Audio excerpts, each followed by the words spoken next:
ይህ ነው ሃይማኖቴ፣ ይህ ነው የኔ እምነት።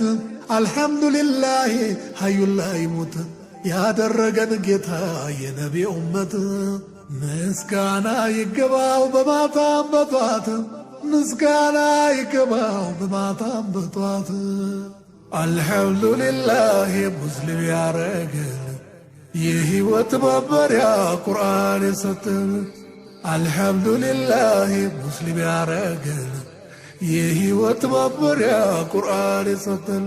ሐቅ ጠላት አለው የማይሆንለት፣ ያኔ ለነቢዩ የማይተኛለት። ገውረስ የሚባል ሰው ነበረ ጠላት፣ ነቢዩን ለመግደል መጥቶ በድንገት ሰይፎን አውርዶ ከሰቀሉበት።